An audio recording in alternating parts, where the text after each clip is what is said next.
Bonjour à tous et bienvenue pour ce tout premier épisode de Best of Beasts. Dans cette émission, nous nous intéressons à la biodiversité du vivant de par le monde au travers d'écosystèmes précis ou d'espèces en particulier. Aujourd'hui, on commence avec le fin fond des choses, là où la nature a dû se surpasser, au plus profond des océans, dans les abysses. En effet, vous qui allez passer vos vacances sur les îles, sachez que lorsque vous prenez le bateau pour vous y rendre, quelques kilomètres sous vos pieds se cachent dans les ténèbres des créatures dont vous n'avez même pas idée. Là, tout de suite, on s'imagine des bestioles abominables qui ne font d'un homme qu'une seule bouchée. Et effectivement, c'est l'impression qu'ils donnent. La vérité, c'est qu'à cette profondeur, l'obscurité est permanente et la pression colossale. Inutile de préciser qu'un être humain y serait réduit en bouillie en un instant. La faune de ces lieux a donc dû évoluer pour survivre à cet environnement. Et c'est cette évolution qui a permis à la nature de faire quelques expériences rigolotes, un peu comme un chirurgien qui voudrait jouer à Dr Maboul sur un véritable patient. Il est à savoir qu'à l'heure actuelle, nos scientifiques connaissent davantage notre système solaire que nos propres fonds marins, et pourtant, selon une théorie bien précise, ces derniers seraient le berceau de toute vie sur Terre. Ce que j'entends par là, c'est que parmi les nombreuses hypothèses sur l'origine de la vie sur Terre, l'une des plus défendues serait que la vie provient des fonds marins, au niveau des dorsales océaniques, plus communément appelées fumeurs noires. En effet, comme nous le savons tous, au centre de la Terre, il fait sacrément chaud. Et la lave qui sort des volcans n'est pas apparue là par magie. Et pourtant, elle doit faire un sacré chemin pour atteindre la surface. Alors imaginez ce qui peut bien se passer à quelques milliers de mètres sous l'eau dans les profondeurs. Eh bien les fumeurs noires, c'est en fait du magma qui jaillit du centre de la Terre avant de se durcir et de se refroidir sous la pression titanesque des profondeurs. Cet événement se produit régulièrement et chaque nouvelle montée de magma perce l'ancienne couche avant d'en former une nouvelle. Au fil du temps, ces manifestations construisent des sortes de cheminées noires formées par le magma durci, desquelles s'échappe de l'eau à la température de 350 degrés ou plus. Ce sont en fait des sources hydrothermales contenant de nombreux éléments organiques. Sur ces dernières, peut-on voir la vie apparaître, profitant de la chaleur de ces oasis pour pousser dans ces eaux où la vie semble impossible. Cependant, comme je vous l'ai dit, les éruptions surviennent et à chaque fois que cela se produit, tout l'écosystème en place disparaît avant de réapparaître une fois le magma durci. Et c'est là une belle démonstration de la force de la nature, qui peut être à l'origine même de toute vie sur Terre, ce qui nous laisse méditer sur les poissons qui vivent loin de celle-ci un peu plus haut, dans les froids glaciales des abysses. Comment ont-ils fait pour s'éloigner de ces oasis de chaleur, pour vivre dans des conditions aussi extrêmes? Pour répondre à cette question, penchons-nous sur quelques-uns de ces spécimens et voyons à quoi ressemble la vie dans l'obscurité éternelle des abysses. En numéro 10, commençons par un poisson célèbre des abysses. Si vous ne le connaissiez pas, croyez-moi, vous allez vous en souvenir. Mi-requin, mi-cauchemar vivant, cette horreur qui semble prête à vous dévorer, le requin lutin. A l'instar de ses voisins des profondeurs, cette bestiole de l'enfer est en réalité une œuvre bien travaillée de la nature. En effet, il est capable de déboîter sa mâchoire pour attraper une proie qui chercherait à fuir sa morsure. Vivant dans les canyons et les monts sous-marins du monde entier, il erre dans les eaux entre 30 mètres et 1300 mètres de profondeur, mais seuls les requins lutins juvéniles se risquent en eau peu profonde, et il faut s'enfoncer dans les bas-fonds pour trouver des adultes. À l'âge adulte, justement, le requin lutin peut atteindre jusqu'à 3,85 mètres de long, soit presque 4 mètres, donc pas un requin des plus impressionnants, mais il se rattrape quand même avec sa gueule. Dans tous les cas, ce requin est d'ores et déjà classé en préoccupation mineure, c'est-à-dire qu'il n'est pas encore en réel danger, mais suffisamment rare pour limiter les connaissances que nous avons à son sujet, et c'est peut-être mieux ainsi. En numéro 9, pour rester du côté des requins étranges des bas-fonds, laissez-moi vous présenter un véritable fossile vivant, découvert il y a peu, le requin lézard. Lorsque l'on parle de fossile vivant, cela signifie que l'espèce en question possède de nombreux traits communs avec des espèces disparues. Mais ici, le terme prend d'autant plus de sens que ce requin était déjà considéré comme éteint. Vivant à une profondeur de 1570 mètres en moyenne, il est comparé à un serpent pour la simple raison qu'à la vue d'une proie, il plie son corps pour se projeter en avant afin d'attraper sa victime. Sa mâchoire flexible et ses petites dents semblables à des crochets lui permettent de s'attaquer à plus gros que lui, tout en s'assurant qu'une fois qu'il a mordu sa proie, celle-ci ne peut plus s'échapper. Tout droit sorti d'un crossing-over entre les Dents de la Mer et Jurassic Park, ce monstre préhistorique se nourrit cependant essentiellement de calamars, alors je pense qu'il est inutile pour vous de vous inquiéter, à moins que vous ne soyez un calamar, lorsque l'on voit le requin lutin et le requin lézard, une chose devient sûre, c'est que les voies du Seigneur sont sérieusement impénétrables, surtout dans les abysses. En numéro 8, cette fois-ci, attention, un nom qui envoie du lourd, le vampire des abysses, ou Vampirotetis infernalis, et avec Infernalis dedans, on sent déjà que cette bestiole est diabolique. Une pieuvre avec une tronche de démon, des dents partout entre ses tentacules, et des yeux immenses et bleus comme cela, on ne voudrait pas dans son lit, mais pourtant le vampire des abysses ne mesure que 30 cm à l'âge adulte, ce qui ne représente aucun danger pour l'homme. De plus, petit truc sympa, enfin je crois, c'est que ce poulpe de l'enfer est capable de se mettre à l'envers, littéralement. En fait, il recouvre sa tête de ses tentacules pour changer d'apparence et ainsi faire fuir ses prédateurs. Ça fait un peu autruche des abysses, mais c'est comme ça. Bon, après toutes ces monstruosités, on se doute bien qu'on peut pas trouver pire, alors que... je vous présente donc le cololophilo... Bon, ça s'écrit comme ça, vous vous démerdez. Qui est un poisson vivant en si grande profondeur qu'aucune étude approfondie n'a pu être faite, ou rien qui ait pu être communiqué à grande échelle en tout cas.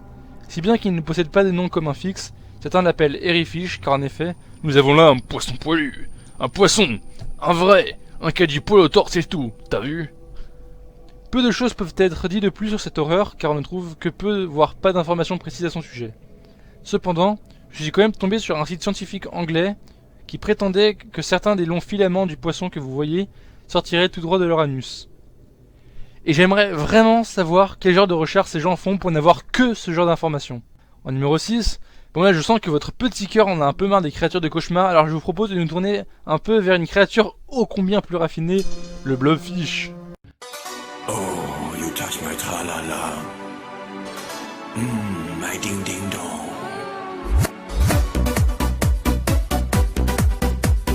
Beaucoup de choses sont à dire sur ce poisson-là, mais par où commencer? Ce poisson, élu par tous comme la créature la plus moche de tous les temps, est devenu le porte-étendard de la protection des animaux laids, mesure 30 cm et vit entre 600 et 1200 mètres de profondeur, là où la pression est 100 fois supérieure à celle de la surface. Là où certains poissons des abysses ont échafaudé des évolutions surnaturelles pour survivre dans les profondeurs, le blobfish est en fait allé au plus simple. Dans ces abysses, le squelette serait écrasé en un instant, et la vessie natatoire présente chez les poissons en eau peu profonde serait invivable dans un endroit pareil. Le blobfish a donc choisi d'évoluer sans squelette, et transforma sa chair en une masse gélatineuse, dont la densité est encore plus faible que l'eau. Ainsi, le blobfish peut flotter au niveau des fonds marins en se laissant porter par le courant, sans effectuer le moindre effort pour nager, conservant cette énergie pour se nourrir. Un poisson qui ne nage pas, bravo l'évolution! Et puisqu'on en a parlé, sa nourriture, parlons-en. Le blobfish ne mange ni algues, ni autres poissons, ni plancton, ni crevettes. Mais que mange-t-il alors? Eh bien il se nourrit de neige marine. Comme c'est mignon! Faux! La neige marine constitue en réalité l'intégralité de ce qui tombe dans les profondeurs. Animaux morts ou mourants, excréments, poussière. En bref, le blobfish est une poubelle sous-marine. Prestige! Passons au numéro 5 maintenant. Nous entrons maintenant dans le surnaturel avec l'Ophistoproctidae. Putain, les noms de merde. Aussi appelé poisson revenant, c'est déjà mieux mais un peu plus flippant. Et qui est donc un poisson au crâne transparent. Là déjà vous devez halluciner et pourtant vous n'êtes pas au bout de vos peines. Ces petits yeux blancs devant, vous pensiez réellement que c'était des yeux, n'est-ce pas? Moi aussi au début, mais apparemment il n'en est rien. Et oui, ces yeux ce sont en fait les deux globes verts dans la partie transparente de sa tête. Mignon hein? Cette morphologie cauchemardesque lui permet de voir aussi bien devant lui qu'au-dessus de lui, sans même effectuer le moindre geste. Il se nourrit ainsi de petits poissons qui l'approchent lentement, sans le moindre mouvement avant de piquer dans cette direction, grâce à ses yeux particuliers qui lui permettent de voir dans plusieurs directions. Plus perfide encore, ce poisson se laisserait glisser dans les tentacules des pieuvres lorsque celles-ci attraperaient des proies, dans l'unique but de leur voler leur repas avant de repartir en pleine vitesse. Ça fait déjà beaucoup pour un seul petit poisson dont on ne connaît ni la taille ni la profondeur exacte. Mais j'ai néanmoins une dernière petite anecdote pour vous. Son nom scientifique est Ophistoproctidae, et étymologiquement, c'est un dérivé du grec opisté qui signifie derrière, et proctos qui signifie anus. Ce poisson s'appellerait donc anus derrière. Probablement le plus beau nom jamais porté à ce jour, mais la même réflexion me vient, à laquelle vous pourrez peut-être répondre dans les commentaires. Lorsque l'on connaît si peu de choses sur un animal, qu'il est difficile de trouver des informations précises et qui ne se contredisent pas les unes les autres, comment se fait-il que l'on peut connaître des choses pareilles? Pourquoi anus derrière enfin? De plus, sauf erreur de ma part, nous aussi nous avons un anus derrière. Serions-nous donc des Ophistoproctidae? Que de questions philosophiques aussi profondes que les abysses. Passons donc sans plus attendre au numéro 4. Et puisque nous nous sommes intéressés au surnaturel, pourquoi ne pas parler de chimères? Et oui mesdames et messieurs, les chimères existent, mais ce sont des poissons allant jusqu'à 1,50 m de long, vivant entre 300 et 700 mètres de profondeur en moyenne. Leur particularité est cet immense nez leur donnant l'air de Pinocchio marin, leur permettant de capter les vibrations leurs nageoires semblables à s'y méprendre à des ailes, leur octroyant une agilité particulière dans l'eau. La chimère est également appelée chimère monstrueuse ou rat des mers, ce qui ne dit pas que du bien d'elle, la pauvre, et en plus elle est en quasi danger de disparition, c'est-à-dire en préoccupation mineure, et je trouve pas de point positif à dire, donc on conclura que c'est la victime des abysses.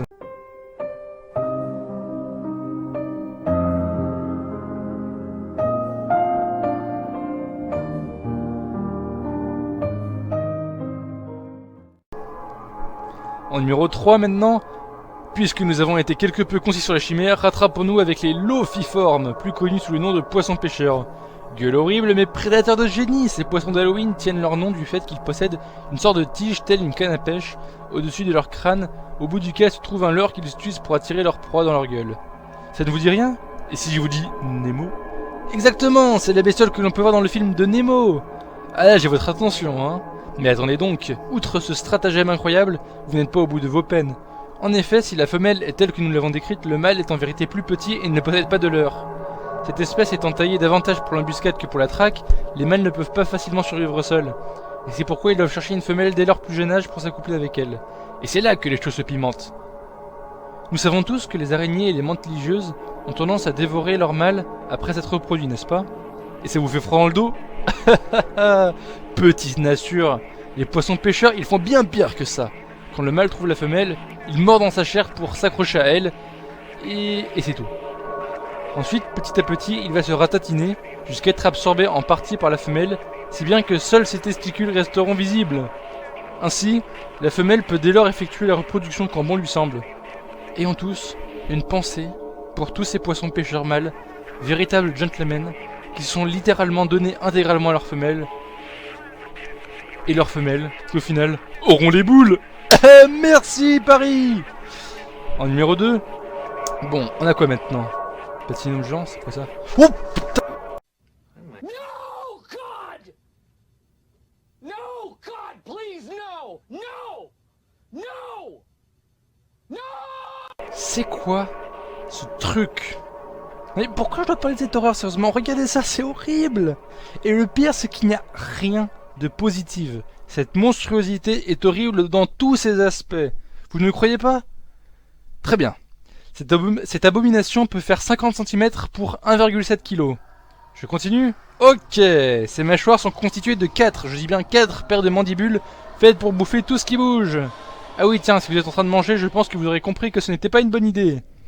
Ces nourritures, justement, parlons-en, notre batinome géant adoré se nourrit de cadavres de poissons, de calamars et même de baleines. Mais il n'hésite pas à s'attaquer à tout animal à sa portée, et s'il le faut, il peut également s'attaquer aux éponges qui tapissent les fonds marins.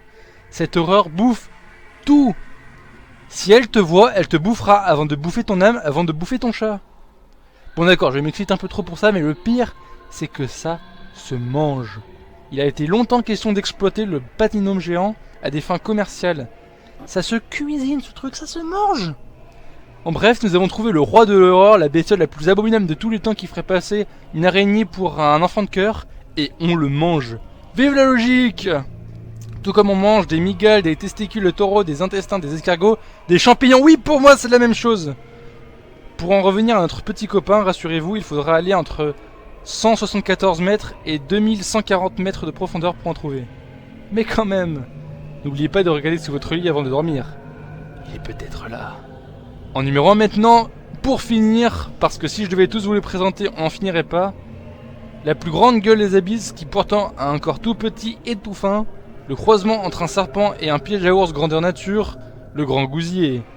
Il s'agit en fait d'une anguille ayant son propre ordre, de par sa distinction particulière, laquelle je pense n'a pas pu vous échapper, sa gueule gigantesque, qui lui vaut d'ailleurs son nom, grand gousier, dérivé de grand gosier, inspiré de l'œuvre de Rabelais Gargantua. Ah zut, t'as vu comme je suis culturé. Le grand gousier est également appelé anguille abyssale ou anguille épineuse parce que sa vie ne manque pas de piquant.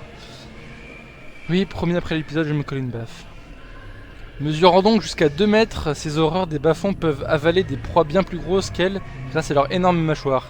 Poissons, calamars, crevettes, tout y passe. De plus, certains grands gousiers possèdent un embout bioluminescent comme le leurre des poissons pêcheurs, mais une telle utilisation semble impossible, j'entends par là de chasser, car en effet ces grands gousiers l'ont à l'extrémité de leur queue, elle-même selon toute logique bien trop éloignée de leur gueule. Il est donc pas exclu qu'ils servent donc à une communication interespèces.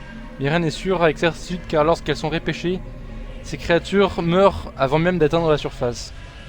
Ou peu de temps après. Tout cela étant dit, je suis bien conscient de n'avoir pas parlé de tous les poissons passionnants des abysses. Il existe sans nul doute des animaux bien plus impressionnants que ceux-ci, mais la vidéo commence à être longue et je pense vous avoir fait tout de même un bel aperçu de ce qui se trame dans les profondeurs obscures des abysses. J'attire cependant votre attention sur une chose que j'ai déjà dit, mais que peut-être vous n'avez pas réalisé entièrement. Aussi moches ou terrifiantes que soient ces créatures, elles sont un chef-d'œuvre de l'évolution. La profondeur où elles vivent, le noir est total et jamais un rayon de soleil n'y passe. La pression est si grande qu'aucun être vivant qui n'a pas évolué pour y vivre ne saurait y survivre. Le froid également. Dans les abysses, la température de l'eau peut parfois descendre à 2 degrés. Je vous rappelle qu'en théorie, l'eau se transforme en glace à partir de 0 degré. Autant vous dire que si vous voulez voir Frozen en vrai, c'est en bas que ça se passe. Libéré, délivré, je ne mentirai plus jamais.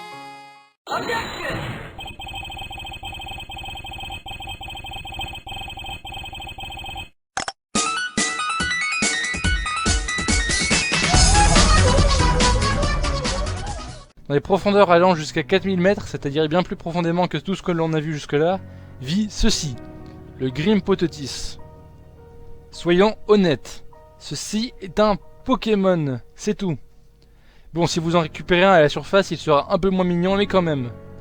Et en parlant de Pokémon, ça peut aller loin, comme des vers vivant au niveau des dorsales, là où la température peut atteindre 300 degrés. En bref, le fond de nos océans recèle de plus de mystères qu'on ne peut l'imaginer, et peut-être devrions-nous justement nous y pencher un peu plus avant de s'intéresser qu'à l'espace, car enfin notre planète n'a pas fini de nous surprendre. Ce sera tout pour cette fois, j'espère que cet épisode vous aura plu, c'est comme pour Best of Geek un épisode prototype, aussi je compte sur vous pour laisser votre avis en commentaire, n'hésitez pas à mettre un j'aime si la vidéo vous a plu, et à la partager par tous les moyens possibles. Merci d'avance et à la prochaine, ciao, c'était Lyric.